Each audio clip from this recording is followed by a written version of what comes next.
Vamos a darle inicio a nuestro experto polidenominado encauzar adecuadamente el paso de la casa al colegio. En la tarde de hoy tenemos a nuestro docente Eric Fabián Rico Castillo, psicólogo organizacional, consultor, empresario y docente universitario en pregrado y posgrado, especialista en alta gerencia y magíster en administración de negocios, amplia experiencia en el desarrollo e implementación de modelos de gestión por competencias y gestión del talento humano, gestión del conocimiento y felicidad organizacional. Profe, muy buenas tardes. También pues como para recordarles a los que están participando que vamos a tener el chat habilitado. Si ustedes quieren hacer alguna pregunta, si quieren interactuar con el profesor, pueden escribir que nosotros estaremos allí muy atentos. Profe, una excelente tarde. Muchas gracias. Jaime, muchas gracias. Muchas gracias a los asistentes y pues al Politécnico como siempre. Bueno, yo voy a compartir pantalla. Usualmente pues tiendo a tener estos conversatorios pues de manera muy participativa, entonces pues sé que el tiempo es oro y lo que vamos a hacer es pues a las preguntas que yo realice, quizás si ustedes tienen la posibilidad de responderlas por el chat sería genial. Este proceso, como bien sabemos, pues en este caso del colegio de la policía, pues de encauzar adecuadamente el paso de la casa al colegio, al momento de realizarlo, pues pensé precisamente en esas necesidades puntuales que ustedes como padres de la familia quizás estén preguntando. Entonces vamos para allá y empezaremos a trabajar en ellas. Bueno, siempre es importante empezar con preguntas. Quiero que ustedes allá en donde se encuentren, en sus trabajos, en los lugares donde estén en este instante, respondan estas preguntas, quizás por el chat para hacerlo un poco más dinámico y bueno, pues al final las socializamos para ver qué nos dio esto. Bueno, entendiendo que en este momento ustedes van a vivir esa transición y sus hijos van a ser parte de ese proceso como principales actores, yo les pregunto, ¿cómo creen que pueden ayudar a sus hijos a desarrollar buenas relaciones con niños de su misma edad? Pensemos en eso. ¿Cómo creen ustedes que se pueden promover esas relaciones sociales dentro del contexto infantil y más con sus hijos? ¿Ayudan ustedes a sus hijos con los deberes académicos? ¿Qué tanto les ayudan? Bueno, aquí hacemos el preámbulo y es que en muchas ocasiones los hijos, por X o Y motivo, pues tienen una parte importante dentro de ese proceso, pero en algunos casos los padres de familia tienden a ayudar un poco, mucho, o en su defecto, pues por ausencia o por aquel motivo, puede que sea poco también. ¿Qué normas han aplicado en relación con los teléfonos móviles en sus hogares? Hoy en día, la tecnología es un patrón supremamente importante que hace parte de nuestras vidas, es decir, el ser humano y las personas, aquí todos los que estamos presentes, estamos en un promedio de 10 a 40 horas semanales conectados a los móviles. Increíble. Nuestros hijos, o en este caso sus hijos, ¿qué tanto tiempo pasan? Si es que ya algunos de ustedes ya les han dado en este caso el móvil, o bueno, están en ese proceso de pensar si lo pueden proporcionar o no. ¿Hablan regularmente con sus hijos de sus necesidades emocionales y académicas? ¿Qué tanto ustedes hacen esas preguntas? ¿Cómo te sientes? ¿Qué actividades te dejaron en el colegio? Participemos de manera mancomunada para cumplir esos objetivos. ¿Qué tanto lo hacen? ¿Cuántas veces asisten a los juegos o eventos en los que participan sus hijos? En este caso, pues aquellos que los tienen precisamente en esos espacios deportivos, fútbol, natación, patinaje, bueno, gimnasia. ¿Qué tanto están ustedes en ese proceso acompañando a sus hijos dentro de este elemento tan importante que es una de las grandes aristas que el sector educativo tiene en cuenta y es la educación y sobre todo la parte artística, ¿no? El bienestar en esa medida. Yo veo esas respuestas al final, por supuesto. ¿Cuánto tiempo pasan en la semana con sus hijos? Hablamos de tiempo, no tiempo papá presente, quizás mamá presente, pero bueno, estamos hablando de tiempo de calidad. ¿Qué tanto tiempo de calidad están pasando con sus hijos en este instante? Por supuesto en la semana. Bueno, esta pregunta parece retórica, pero cuando la hacemos en sesión, en consulta, a veces parece increíble mencionar que esos procesos formacionales y de relaciones sociales, pues van ligados a qué tanto ustedes conocen a los amigos de sus hijos. Hoy en día, y más con los videojuegos y con todos estos temas virtuales, ¿no es cierto? Pues muchas veces nosotros creemos conocer los físicos, pero hoy en día o los hijos o los niños, nuestros niños, tienen relación directa con otras personas. ¿Qué tanto ustedes conocen a los amigos de sus hijos? Bueno, esta es excelente. Me encanta esta pregunta porque aquí empezamos a formar el autoconcepto. Y es, ¿cómo promueven ustedes el desarrollo de confianza en sus hijos y con sus hijos? Acuérdense que tenemos varios factores, ¿no? Uno es la autoconfianza y otra cosa es la confianza o las relaciones sólidas que generamos con los niños y sobre todo con nuestros hijos. Muy bien. Con estas preguntas hemos hecho un diagnóstico. Digamos que en consulta o en el proceso de desarrollo en primera infancia lo que hacemos es hacer estas preguntas para ver las áreas de ajuste de los pequeños. Bueno, entonces ya vamos llevándonos una idea puntual de cuál es ese proceso inicial que tenemos en casa y que tenemos en relación a nuestros hijos. Muy bien. Bueno, es evidente y creo que para todos es totalmente claro que este proceso de transición, por supuesto, a la primaria, va a generar un hito importante en la vida de los niños. Puede ser, como lo digo yo y como siempre lo digo, traumático en principio y satisfactorio en medida. O puede ser satisfactorio en principio y satisfactorio en el proceso como tal.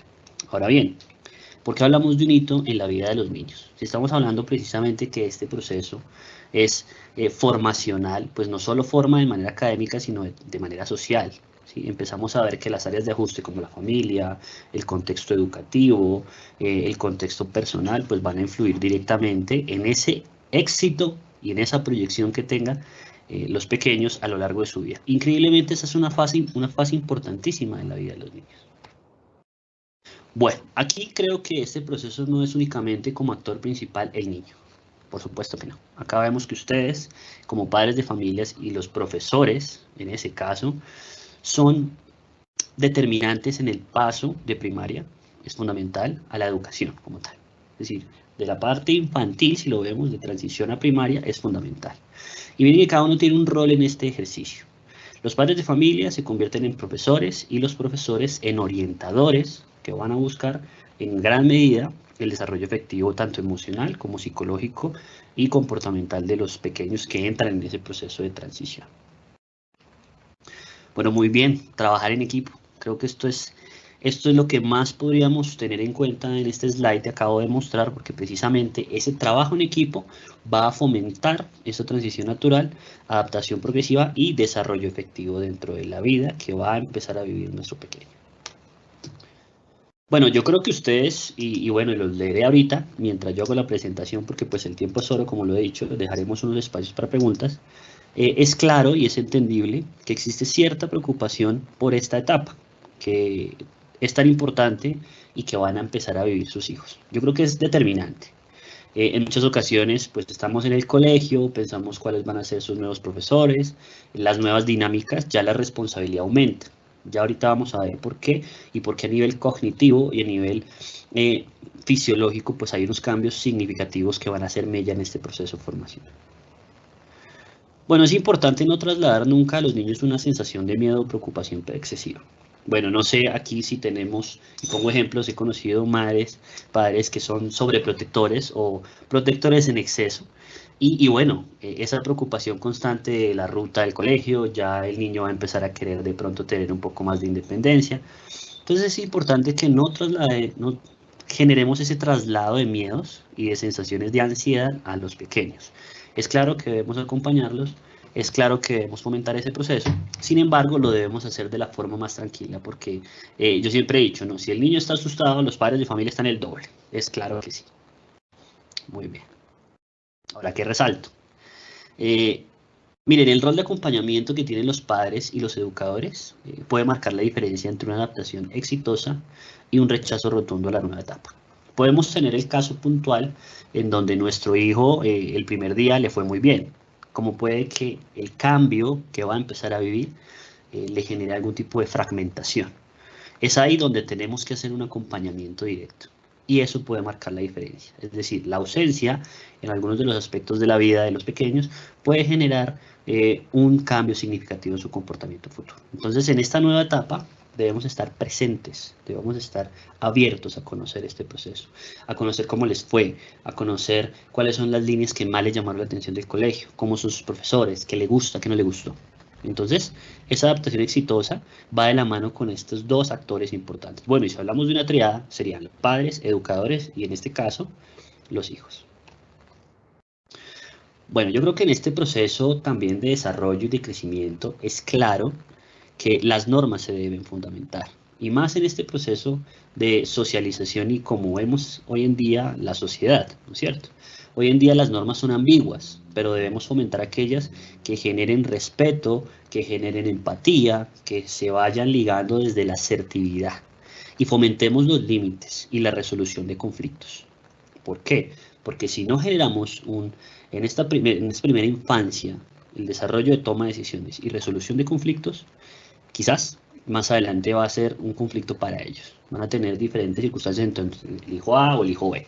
Es claro que debemos fomentar esa participación directa y que ellos mismos empiecen a tomar sus decisiones. Increíble, hemos visto la maduración en un proceso mucho más corto que el que quizás vivimos nosotros, o ustedes en este caso, y las demás generaciones, porque la sociedad avanza y con ella avanzan las normas.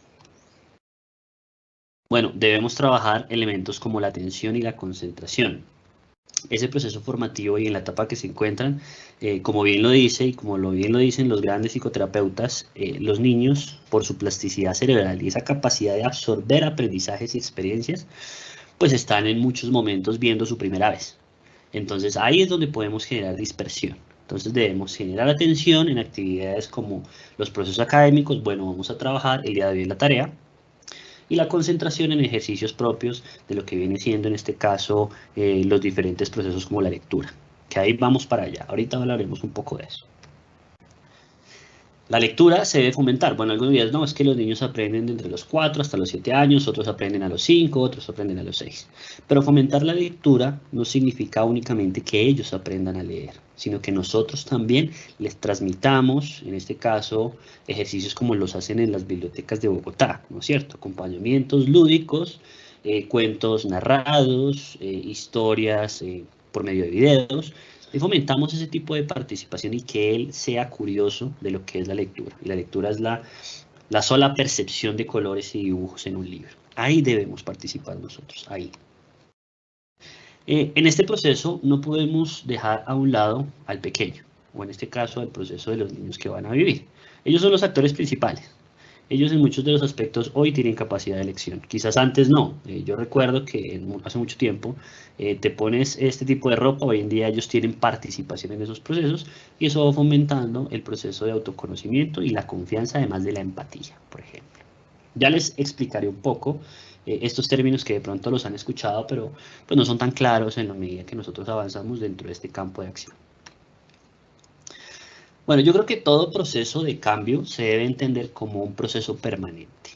Y bien lo sabemos y bien se ha dicho, lo único constante en la vida es el cambio. Y adaptarnos al cambio es fundamental para el éxito de los seres humanos, en este caso de los niños.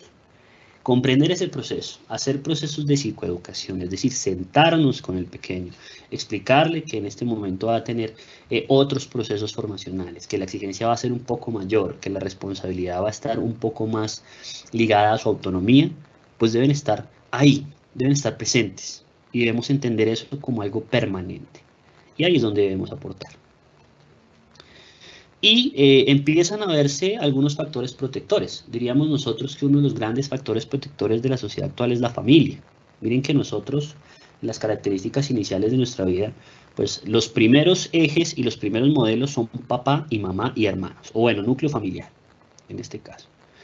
Sabemos que hoy en día las familias son diferentes, sabemos que hoy en día pueden estar constituidas solo por mamá, solo por papá, por X o Y, pero en este caso esos factores protectores son a los que va a acudir el niño o sus hijos en este caso cuando requieran algún tipo de demanda.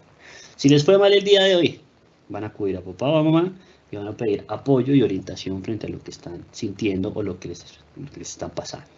Tengamos presente que en este proceso, en muchas ocasiones, la interpretación de emociones no es tan sencilla. Uno podría decir, bueno, el amor, ¿sí? Quizás la creatividad, quizás la innovación. Nosotros entendemos esas palabras, pero vemos que una persona, un chiquito en este caso, todavía le cuesta entender esas sensaciones que va pasando y que va aprendiendo.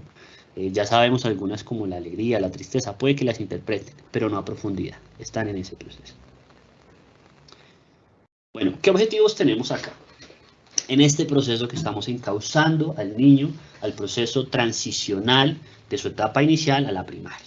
Primero, debemos conocer la percepción que tienen los niños sobre el proceso de transición entre la etapa de educación infantil a la educación primaria. Es decir, preguntemos, ¿qué opinas de este proceso? No sé si ustedes lo han hecho. Me gustaría que lo escribieran, me gustaría que me comentaran si ustedes en este proceso transicional, ustedes le han preguntado qué piensa de lo que viene ocurriendo, en sus palabras, en la forma en que ustedes se comunican. Bueno, la escucha activa. Hay que identificar expectativas. ¿Qué expectativas tiene el niño? En este caso, ¿qué expectativas tiene quizás de ese proceso que está viviendo? ¿Qué expectativas en este caso él espera cumplir y cuáles no? ¿Cuáles son sus miedos?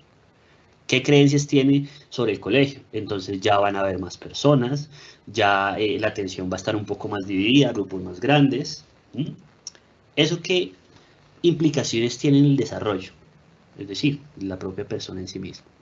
Y la incorporación a la educación primaria pues también tiene unas demandas. Tenemos una participación mucho más amplia, va a haber un proceso natural de competencia, ¿no es cierto? Uno siempre quiere que el hijo sea el primero, pero bueno, ¿cómo entendemos y cómo hacemos entender qué es el primero? Puede que hoy en día, y veamos los de los conceptos de las habilidades, pues puede que ahí, en esa primera infancia, nosotros estemos percibiendo diferentes tipos de inteligencia.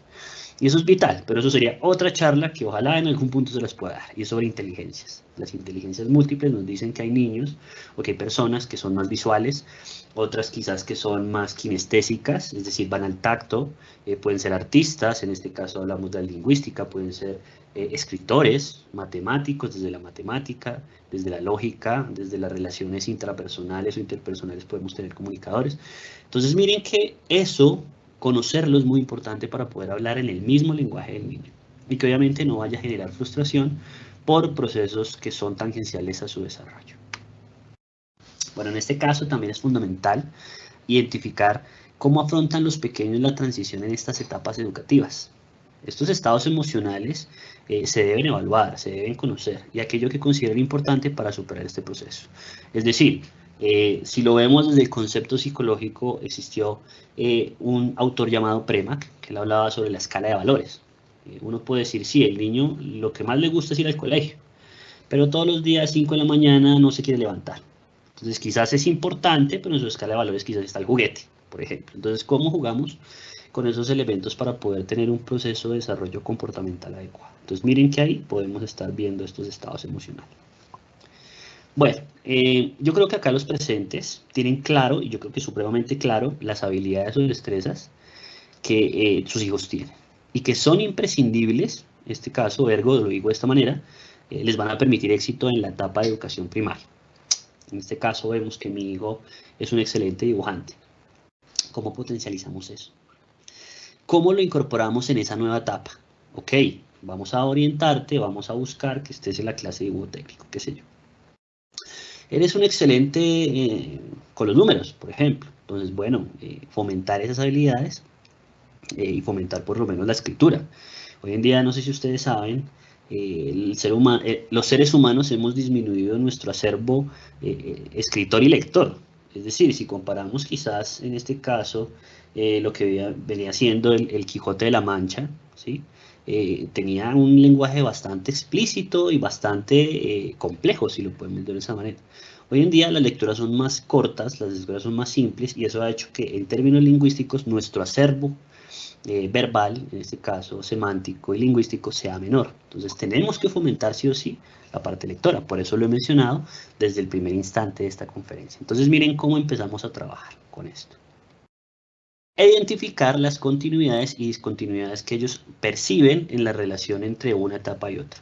Es decir, ya estamos hablando en este instante, y por eso lo quise hacer general, de la etapa de transición a primaria, pero es que después de la primaria va a llegar el bachillerato, pero es que después del bachillerato, ¿qué viene? Viene la universidad. Después de la universidad, ¿qué viene? El trabajo. Después del trabajo, ¿qué viene?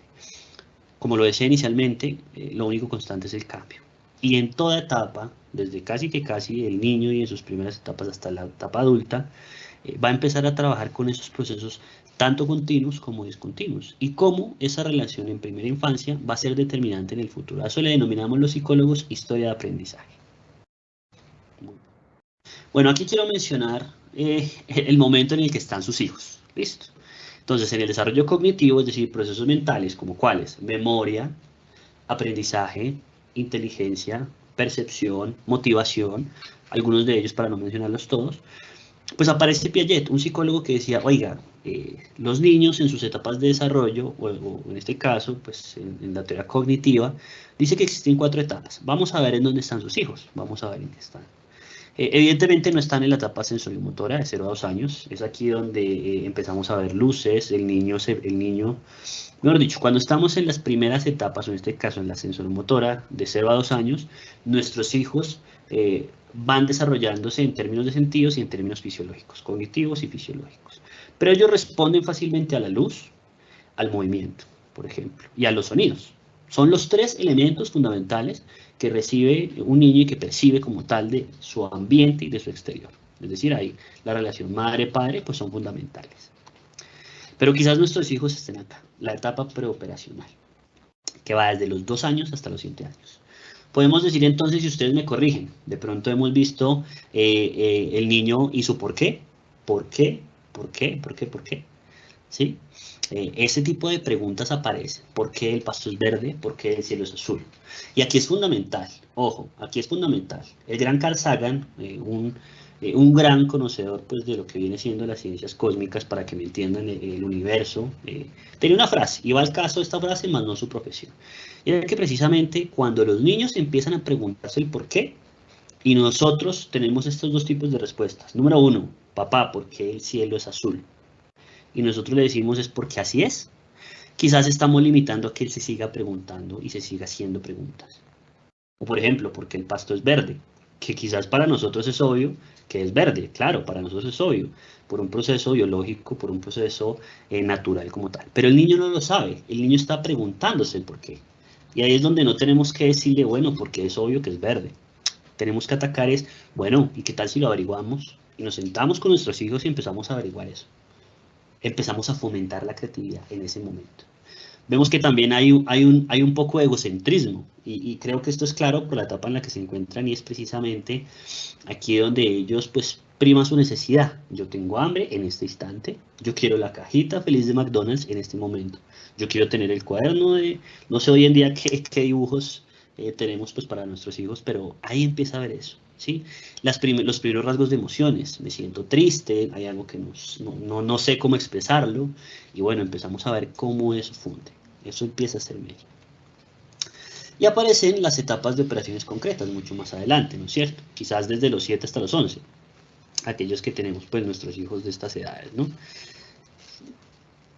Digamos que acá lo que empezamos a percibir es concreciones. Si tú le dices a un niño, si el río suena, piedras lleva, él va a entender quizás que hay un derrumbe, el río se cayó, ¿no es cierto? O de qué color era el caballo blanco de Simón Bolívar, él va a decir, bueno, pues en ese caso es mucho más sencillo para él, pero él no va a hacer abstracciones.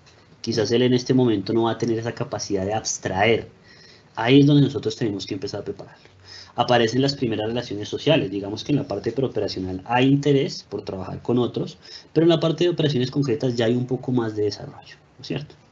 Y bueno, en las operaciones formales que van de los 11 en adelante ya podemos percibir de manera abstracta, quizás si nos dicen algo que sí, en este caso pues los elementos que a veces no son tan directos sino indirectos como bien lo llamamos, pues se los va a entender y las va a empezar a interiorizar. Entonces cuando nosotros, y por qué hago este marco de referencia, entendemos esto, es fundamental que nosotros hablemos en ese mismo lenguaje, ¿sí? Ahí debemos aterrizarlo, ahí debemos traerlo, ahí debemos trabajarlo en medida que podamos tener un mismo lenguaje. Elementos como cuáles, cuando nosotros vayamos a hacer algún tipo de correctivo, por X o Y motivo que la situación pues eventualmente no se llevó, tenía el niño que tender la cama o tenía que mostrarte la agenda para que miraras las actividades que tenía y no lo hizo, pues debemos ponernos al mismo lenguaje de él, increíblemente. Y ponerse en el mismo lenguaje, en la misma posición, es agacharnos y ponerlos vista con vista, en este caso, mantener contacto visual, para entender y ponernos en el lugar, no mostrar superioridad en muchos contextos, porque lo que busca él es o aprobación o quizás orientación referente a esto. Muy bien. Bueno, y aquí empezamos a fomentar algunas habilidades. Quiero ser taxativo en ello y quiero contarles un poco de cuáles serían, y en este proceso que yo dije, bueno, debemos dar una charla precisamente a un colegio de la policía, pues qué habilidades debemos fomentar para generar en este caso un desarrollo productivo y óptimo dentro de las vías que vienen trabajando los chicos en este momento. Entonces, Quiero hablar de la comunicación. Creo que sin comunicación no hay nada. Si esos procesos dentro del marco de la comunicación y el diálogo no existen, podemos tener quizás eventualidades que más adelante no van a ser tan positivas. La autonomía, ¿sí? Precisamente la autonomía es ese proceso que nosotros vamos a trabajar y que vamos a generar para que exista un autoconcepto. Y les pregunto, ¿cuántos de sus hijos hacen las cosas totalmente solos? Digamos que ahí no lo podemos ver de alguna característica, ¿sí? Entonces vamos a fomentar la autonomía y vamos a ver herramientas que a ustedes les sirvan para que podamos hablar desde la autonomía de los niños. Muy bien. Tenemos la empatía. Por ejemplo, la empatía como proceso funcional, como relación con los otros. Ya los voy a explicar uno a uno, no, como les digo, no se afanen, ya lo voy a mostrar. Pero la empatía es uno de los grandes elementos que va a definir éxito y va a definir comportamiento positivo en contextos complejos. La toma de decisiones, wow, pregunta gigante para los padres que se encuentran el día de hoy. ¿Será que nuestros hijos toman decisiones? ¿Qué piensan? ¿Tomarán decisiones? ¿Qué tipo de decisiones toman? Bueno, nosotros tenemos que tomar decisiones frente a, no sé, ahorita viene todo el proceso, digámoslo así, del nuevo colegio, de la nueva universidad, de pensar todas estas cosas que estudio, si soy padre de familia, qué voy a estudiar o en dónde voy a trabajar. Pero qué decisiones quizás toman en este momento nuestros pequeños. Importantísimo. Hay un concepto, y lo vengo trabajando en las investigaciones que he realizado sobre inteligencia emocional y en las diferentes conferencias que he desarrollado, sobre todo para estudiantes universitarios, y he notado, y de lo que puedo inferir a partir de investigaciones, desde el análisis de datos, es que la inteligencia emocional debe ser parte de la educación de la primera infancia. Porque es que hoy en día estos elementos han tomado fuerza. Pero quizás ustedes vieron una clase en donde les dijeran, oiga, ¿qué sientes cuando estás triste? ¿O cómo en alguno de los efectos puedes transmitir lo que piensas? Pensemos en eso. Quizás si algo no te gusta, ¿cómo debemos decirlo?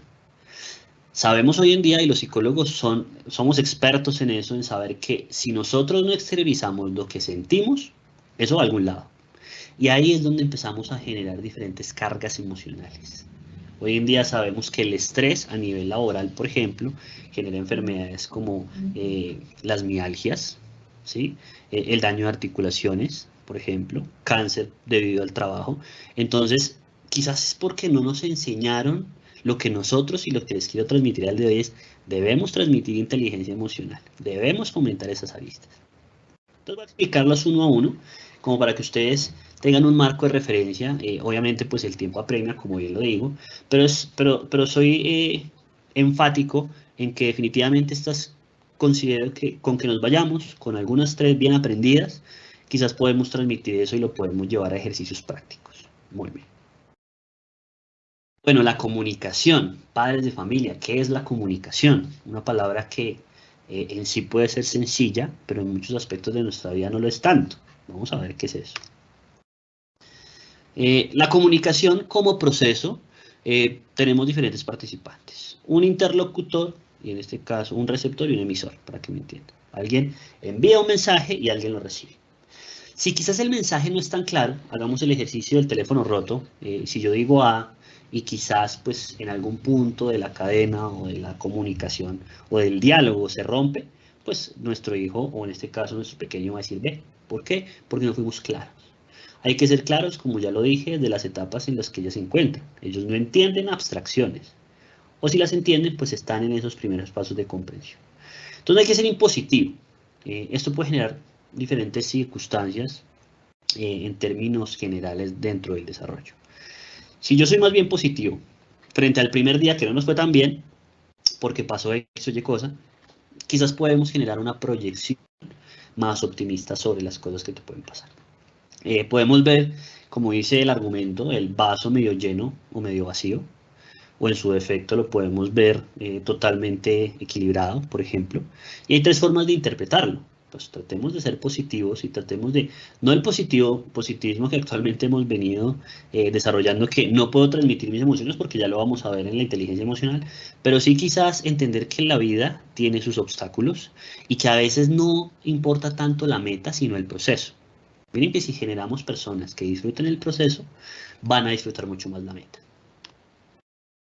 Miren, el diálogo va fundamentado a sus experiencias. ¿qué tanto ustedes les cuentan de sus experiencias? Cuando yo estaba a tu edad, y bueno, no lo hablemos como hoy en día se habla, ¿no? Que pues no sé si ustedes lo hacen, quizás puede que sí, puede que no, pero bueno, es que hay de una forma en que nos comunicamos habitualmente, y es, cuando yo tenía tu edad me iba solo al colegio. Bueno, eso era a tu edad, a nuestra edad. Pero hoy en día quizás esas experiencias deben ser ligadas a cosas mucho más satisfactorias, como aprendíamos antes, como aprendíamos desde el juego, antes como no existían de pronto las redes sociales y se disfrutaba un buen libro en familia. Bueno, esos elementos que propicien la comunicación, que abran ese espectro, que permitan el trabajo en equipo. Bueno, escucharlo sin juzgar yo creo que a veces es complejo, ¿no? Porque pues bueno, aquí vamos a tener situaciones de todo, ¿no? La situación quizás no tan positiva, la positiva, pero pues bueno, debemos ser objetivos y tratar de evidenciar y pues entender ese no juzgar como una forma de aprovechar el tiempo que tenemos y de promover espacios de diálogo. Bueno, antes que en este caso, sus hijos van a estar buscando amigos.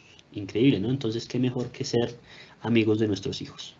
Entonces, es importante que tengan presente que ustedes son sus padres, pero también pueden ser sus amigos. Y hay ciertos momentos en que no puedo ser tu amigo, debo ser tu padre. Listo. Den ejemplo. Si nosotros hablamos que es efectivo que debemos hacer fila, pues hagamos fila, ¿sí? Por ejemplo, porque nuestro comportamiento y por aprendizaje vicario y por modelamiento, es decir, como aprendemos por los modelos, pues si no damos ejemplo, quizás vamos a generar pues lo contrario. Es que como mi papá lo hace, entonces yo lo hago, ¿no es cierto? Entonces, es claro que ese proceso de dar ejemplo debe ser fundamental. Debe ser fundamental, lo digo nuevamente.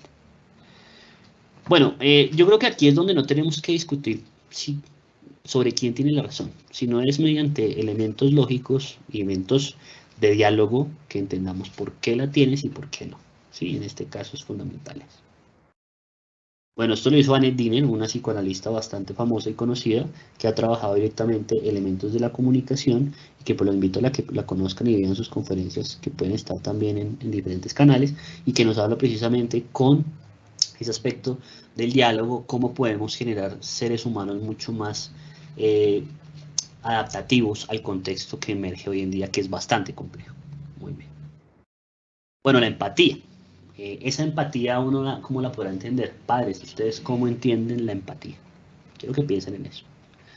Yo quiero transmitirles y darles a entender qué es la empatía desde un concepto supremamente sencillo y es: la empatía es ser capaz de ponernos en el lugar del otro. Les pregunto, ¿qué tanto ustedes se ponen en el lugar del otro? Es decir, ¿qué tanto ustedes se ponen en el lugar de sus hijos? Uno a veces cree que los problemas de nuestros hijos son que no tiene el juguete, el Spider-Man, ahorita que salió en la tienda Toys R Us, por ejemplo. O quizás no ha visto la película de X o Y personaje, y pues para él es un problema. ¿Qué tanto nosotros nos ponemos en ese lugar? Sonará chistosísimo, bastante jocoso decir, oiga, póngase en el lugar del niño porque quizás eso es un problema para él. Que yo quiero los cuadernos quizás de Ben 10 y no de otro, en este caso. ¿Qué tanto lo hacemos? Para entender que él también va a tener unas dificultades particulares con eventos que siguen siendo problemas, ¿no? Entonces, ponernos en el lugar del otro. Bueno, ¿qué tanto nosotros mostramos preocupación por otras personas y qué tanto en este caso, ¿no es cierto?, ellos muestran preocupación por otras personas? Si ya lo dije, están en ese proceso de relacionarse. Más aún prima nuestro egocentrismo inicial de la etapa que había mencionado ayer, ¿sí? Pero en este caso es completamente lógico pensar que debemos enseñar a que nos preocupemos por el otro, por mamá, por papá, por abuelo, por hermano. Hay que practicarla. Miren, experimentos de carácter social se han hecho en muchas regiones del mundo y el sencillo hecho, y les cuento rápidamente, en una investigación que se hizo, un experimento social, alguien que hacía parte de la investigación se paraba en la calle y en ese orden de ideas pues estaba haciendo mucho frío y no tenía ningún tipo de abrigo o de cuidado en términos pues que le generaran calor. Entonces la gente pasaba y hasta que en algún punto pasó alguien y le dijo, oiga, ¿tienes frío? Se quita su chaqueta y se la pone. Luego hay gente observando el acto que aplauden, ¿no es cierto? Pero miren que esto no es sencillamente un acto de hacer el bien, porque ahí entraríamos a hablar del altruismo, sino es ponerme en el lugar del otro. ¿Qué demostró la investigación? Que nosotros tenemos algunos neurotransmisores, en este caso nuestro cerebro genera algo que se llama oxitocina. y eso es un neurotransmisor que genera placer o que genera felicidad. Le llaman el neurotransmisor de la felicidad. Entonces las personas que ayudaban se sentían bien consigo mismas. Eso generaba mayor oxitocina. Pero no solo eso, las personas que observaban también se sentían bien. Entonces miren que hacer el bien tiene una recompensa en nuestra salud mental y nuestra salud física. Porque todo lo que, por hecho, como lo decía el presidente del Colegio Colombiano de Psicólogos, no hay salud sin salud mental. Entonces practiquemos la empatía. Bueno, ayudemos a desarrollar el autocontrol. No todo debe ser la respuesta inmediata, tendemos a hacerlo, ¿sí? Existe algo como la técnica del tiempo fuera, los invito a que la miren. En este caso, si no estoy mal, es 1 segundo por año cumplido, en donde sacamos de la situación en donde el niño se encuentra y dejamos que se calme, que se autorregule. Prestemos atención a sus sentimientos, prestemos atención a lo que él siente y no lo juzguemos por ellos, ¿sí? No podemos juzgar. Miren que ese proceso de juzgar puede generar quizás efectos negativos. Bueno, expresar los sentimientos y ayudar a los hijos a entenderlos. Yo estoy seguro que si ustedes le preguntan a su hijo qué es estar triste, quizás él va a decir, pues llorar, ¿sí? O no sentirme bien. Pero miren que el estar triste tiene unas profundidades que a veces nosotros no entendemos. Entonces, pongo siempre el ejemplo cuando estoy en consulta y les digo, bueno, hagamos el ejercicio de la carita triste o feliz. Si tú le dejas a un niño una carita feliz y una carita triste sin decírselo, le vas a decir cómo te sientes. Él va a entender por su gestualidad. Porque el ser humano comprende las emociones desde muy temprano en términos gestuales. ¿Listo? Entonces hay una labilidad. Podemos hacerlo de esa manera. O explicar cómo se siente la tristeza. ¿Qué sientes tú? ¿Qué sientes? Si lo sientes acá, ¿en dónde lo sientes? El diálogo, miren que el diálogo hace parte nuevamente de los elementos que nosotros vamos a trabajar desde la comunicación. Una cosa es escuchar y otra cosa es comprender. Y nosotros los adultos tendemos a escuchar, más no comprender. Entonces debemos fomentar el diálogo para la comprensión, la escucha activa para ser empáticos y prestar atención a lo que nos dice. Puede que te esté contando que le salió el muñequito que quería en el Bonjour. Bueno, eso es importante para él. Fomentemos el diálogo desde ahí. Y démosle importancia a lo que él nos cuente. Eso es fundamental, eso es imperativo y eso lo debemos hacer. Ahora, la autonomía. Increíble, a ver, autonomía. ¿Qué tanto nosotros como adultos somos y qué tanto nivel de autonomía tenemos? Piénsenlo, padres de familia. Bueno, la autonomía, para que la entiendan, pues es precisamente esa capacidad que tengo yo de entenderme, de entender el mundo circundante, de tomar decisiones, de poder elegir, ¿no es cierto?, de manera individualizada y de fomentar nuestro autoconcepto. Es claro que no debemos elogiar excesivamente a nuestros hijos, porque no es positivo. Debemos elogiarlos siempre que se logre alguna meta, que se logre algún evento, que se logre alguna situación donde hubo esfuerzo. Ahí podemos elogiar y no excesivamente. Elogien los esfuerzos. Resulta que no había podido saltar la cuerda, saltar lazo, y ya hace varios saltos. Elogiemos eso, fomentemos eso y fomentemos esos esfuerzos. Seamos buenos modelos de conducta. Si nosotros hablamos precisamente de trabajo en equipo, pues fomentemos ese trabajo en equipo. Si hablamos de ser buenos seres humanos, porque sabemos que hoy en día existen muy buenos profesionales, pero ¿qué tantos buenos seres humanos existen? Entonces debemos ser modelos de conducta. Ustedes son modelos de conducta para su hijo.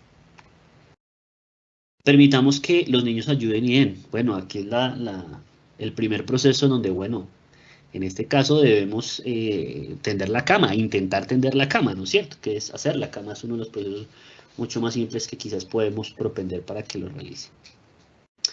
Generemos vínculos de apego estables y seguros, ¿sí?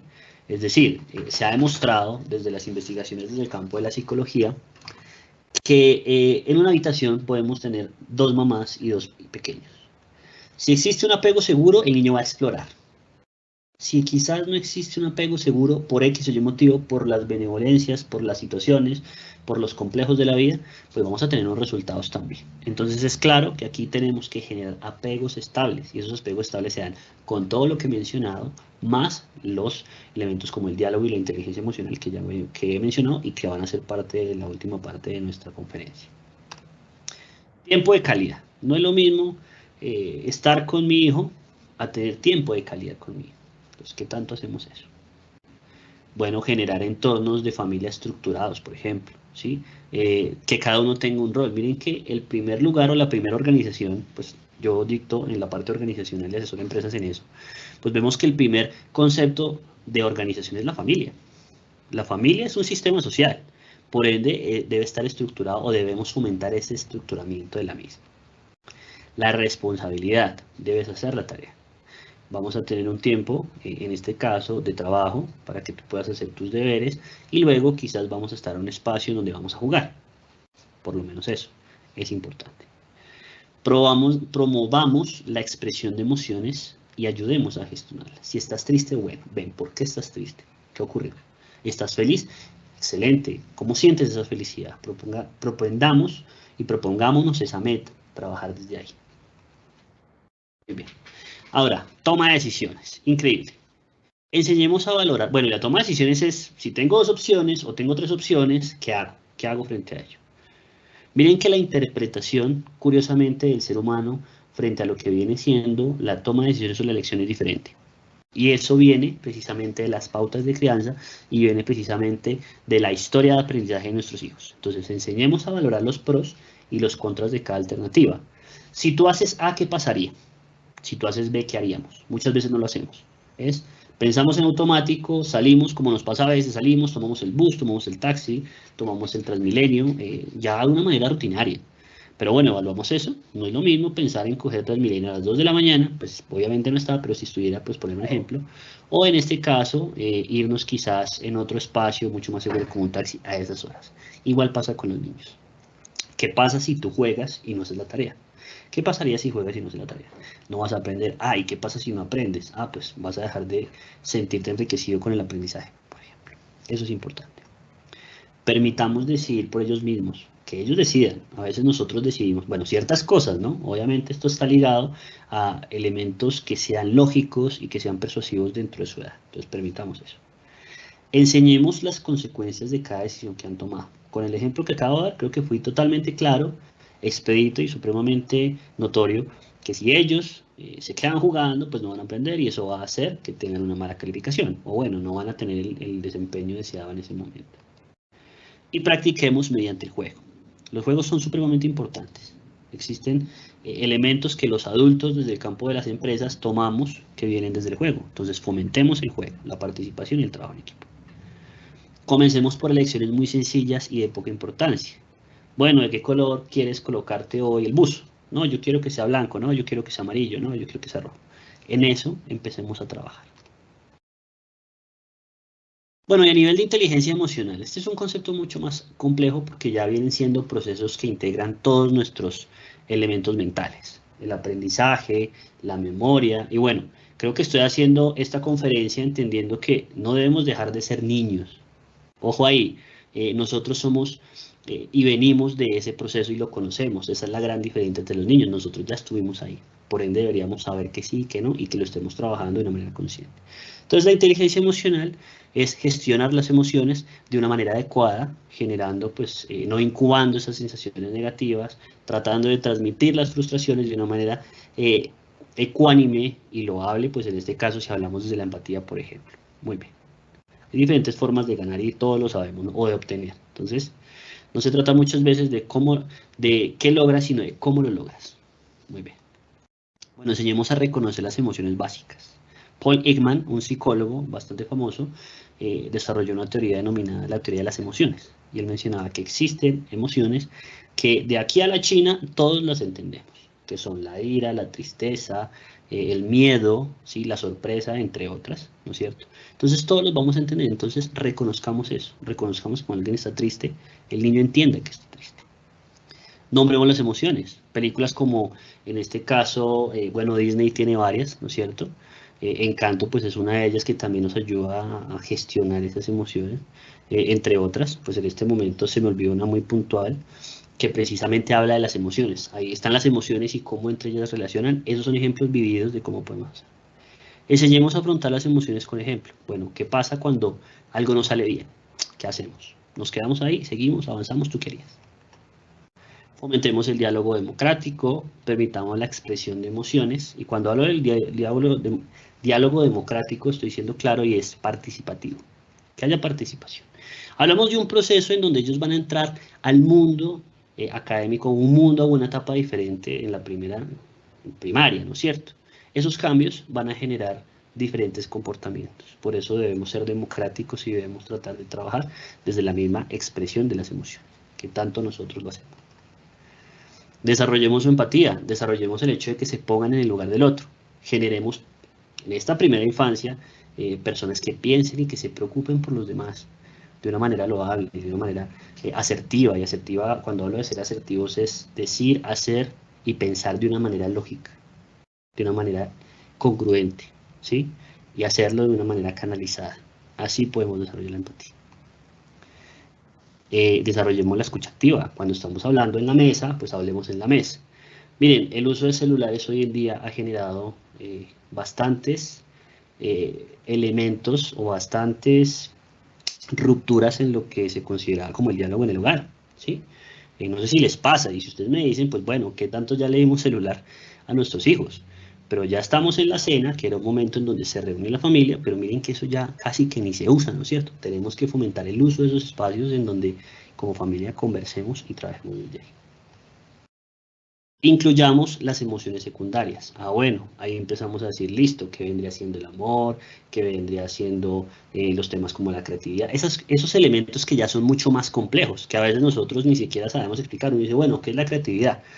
Y no me creerán, se lo pregunto a chicos de universidad y muy difícilmente lo saben expresar. Saben el término, lo saben, pero no saben cómo aterrizarlo y cómo gestionarlo. Entonces, hagamos eso. Iniciemos con esas emociones secundarias, como lo vendría haciendo en este caso, y lo bien lo mencionaba, el amor, el altruismo, la empatía, bueno, esos elementos puntuales. Bueno, como conclusiones y ya para cerrar, para no ahondar un poco y pues darles paso a las preguntas que de pronto tengan. Número 1, hay que prepararse y anticiparse al cambio. Tratemos de mejorar esos elementos. Vámonos ahí, anticipemos los cambios que vienen, tratemos de mitigarlos, pensemos en qué puede ocurrir para poder estar preparados frente a ello. Generemos estrategias que promuevan el diálogo permanente, los juegos, la experiencia, los ejemplos, bueno, el diálogo, como lo decía, la conversación frecuente, entre otros, son fundamentales. El permanente contacto con la institución. Ustedes van a estar en ese proceso y deben estar pendientes de lo que, como institución, por lo menos existe algo que se llama el proyecto educativo institucional, conocerlo, ¿sí? El manual de convivencia. Nosotros, como padres, debemos conocer eso. Es totalmente claro que si conocemos, sabemos las normas y asimismo no vamos a generar, pues, quizás rupturas en ese mismo proceso y vayamos articulados, ¿no? Ser tolerantes a la frustración. No nos va, quizás yo lo veo muy, digamos que ustedes dirán, bueno, todo lo que dices es agradable, pero bueno, en la práctica es diferente. Siempre la práctica va a ser diferente. Pero sí o sí debemos ser tolerantes a la frustración y es salir adelante, ser resilientes cuando algo no sale como nosotros queramos y, bueno, seguimos, hoy no fue un día, vamos a trabajar en él. Trabajar fuertemente en equipo. Ustedes son un equipo.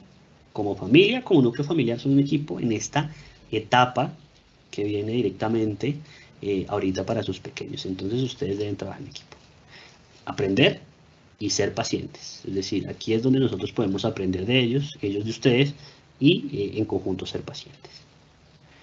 Bueno, muchas gracias. Ya como frase preliminar, pues quisiera compartirles que hoy en día sabemos bien que la educación o en los procesos formacionales vienen desde la transmisión de emociones, ¿sí?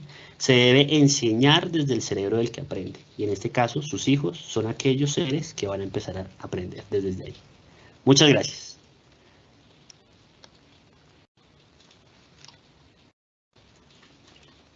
Profe Eric, muchísimas gracias a usted. Esperamos que a todos los participantes estos aprendizajes les sean muy, muy útiles para su vida como padres de familia, como hogar también, bueno, y en su vida en general. Vamos a aprovechar entonces estos minutos antes de darle cierre para escuchar a los participantes. Si tienen preguntas, aprovechar que tenemos aquí a nuestro profesor Eric para que nos responda. Si queremos hacer algún comentario, también lo podemos hacer, no hay ningún problema. Está el chat habilitado para que ustedes, por favor, participen. Aquí tenemos un comentario de Jessica Giraldo que dice, sí lo he realizado, le he preguntado a mi hija cómo se ha sentido en esta nueva etapa.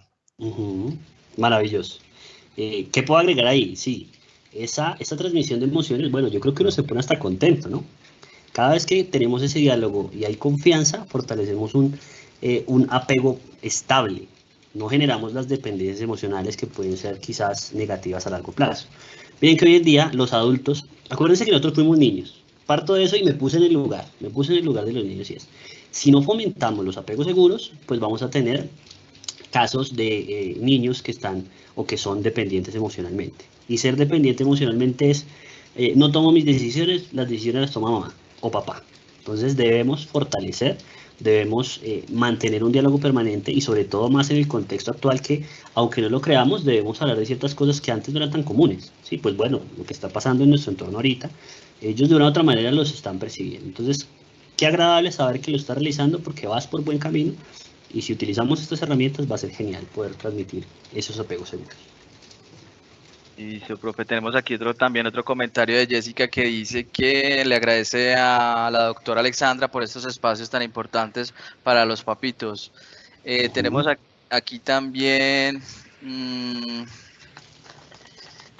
me parece genial lo de la inteligencia emocional en estas épocas. Total, total. La inteligencia emocional en los países desarrollados. Bueno, aquí hago cuña a una investigación que se hizo en países como Suecia, Noruega, que son países desarrollados. Miren que estamos viviendo algo que se llama el efecto Flynn. El efecto Flynn nos dice que hoy en día las generaciones, bueno, decíamos que en el siglo XX, 1900 a 2000, las generaciones eran más inteligentes, intelectualmente preparadas y cultas que la que antecedían, ¿sí? Hoy en día y por primera vez en países en Europa se está viendo que estamos en un declive, es decir, son más inteligentes, correcto, pero son también menos cultos. Entonces quiere decir que tenemos que fortalecer desde ahí, desde las inteligencias y cómo nos apropiamos desde el componente emocional. Entonces queremos volver a ser estables y en este caso pues trabajar de la medida de estas herramientas que estamos aquí adquiriendo hoy en día. Pues yo no sé si ustedes vieron inteligencia emocional, creo que nadie. Aprovechemos que se están dando para sus hijos. Tenemos otro comentario que dice la película se llama Intensamente. Es hermosa. Muchas gracias. Eso es. Los que no la han visto, maravilloso. Yo soy adulto ya y la veo, porque eso ayuda mucho a entender las emociones, porque son precisamente ahí, en esos espacios que podemos enseñar desde videos y otras herramientas. ¿Cómo podemos manejar la frustración en nuestros niños? Una pregunta que hacen aquí, profe. Perfecto. Bueno, la frustración va a estar con nosotros a lo largo de la vida. Cuando yo entiendo las causas del por qué, creo que es más fácil aceptarlas y seguir adelante. Voy a ponerles un ejemplo. Si nuestro hijo quizás dio su mayor esfuerzo, pero no logró obtener el primer lugar, hay que seguir trabajando, quizás no por el primer lugar, sino en esos aspectos que quizás vimos que faltaban y trabajar en ellos. Hay oportunidades de aprender, ¿sí? Nosotros tenemos una gran característica como seres humanos y es que si no eres el primero, eres el último. Y no, miren que esas características deben ir un poco más allá. ¿Qué aprendiste? Listo, no eres primero, pero ¿qué aprendiste? No, pues aprendí a escribir. No, pues aprendí a hablar en público. No, pues aprendí ciertas características. En conjunto podemos ayudar a que ese proceso consciente y ese proceso de aceptación de que no siempre las cosas van a salir como nosotros queramos, fomentando el diálogo mediante experiencias, mediante ejemplos, ¿sí? Yo uso muchos ejemplos con los niños y es eso. Caso puntual y rápido. Un sobrino, ¿sí? Precisamente un sobrino, un ahijado que tengo, estuvimos en una fiesta de la empresa alguna vez, antes de que pasara la pandemia. Y él curiosamente pues había venido pues de familia de psicólogo, pues acá yo estoy, ¿no? Y a él le preguntaron cosas como, ¿y tu tío qué hace? Y él contestó de la forma más lógica, a él le pagan por hablar, ¿sí? Y a él le pagan por ponerse en el lugar del otro. Y él habla mucho conmigo. Entonces miren que los niños entienden eso.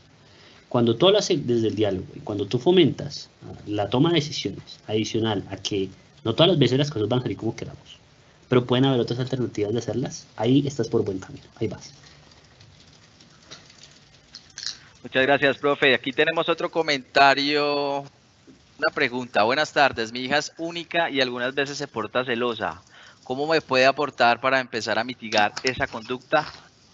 Ok, me encanta eso porque, bueno, yo pongo el ejemplo, los niños cuando tienen papá y mamá, ellos son su fuente de seguridad, Pero miren que muchas veces cuando estamos en el campo clínico y sobre todo en el desarrollo infantil, yo le digo a los papás, hay que ir a la raíz de la conducta. ¿Qué pasa detrás de lo aparente? ¿Por qué quiere estar contigo siempre? ¿Por qué no quiere que te mire? ¿Cómo está tolerando? Y lo decíamos, ¿no? Precisamente hay una normalidad, es el egocentrismo que siente en la etapa preoperacional, de los 2 a los 7. El niño quiere ser el centro de atracción.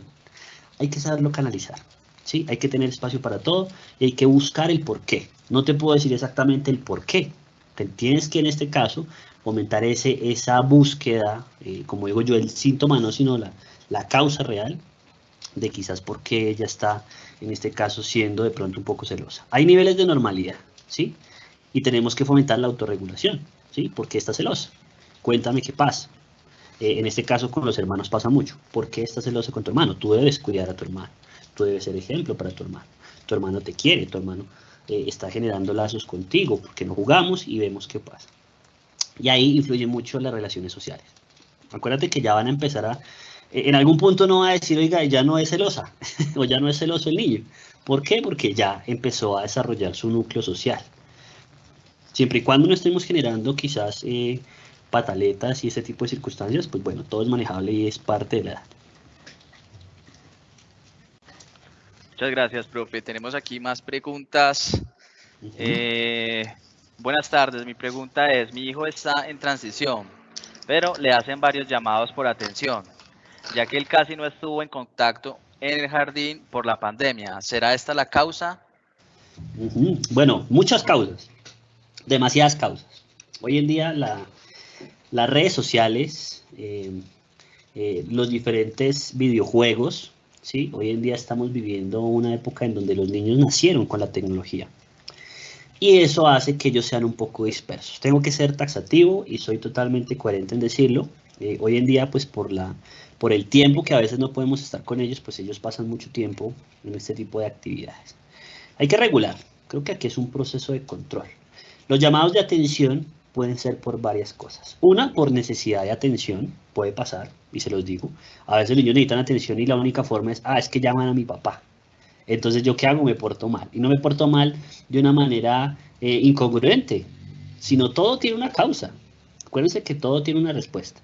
Si nosotros vamos, y vuelvo y digo, el diálogo es lo fundamental acá.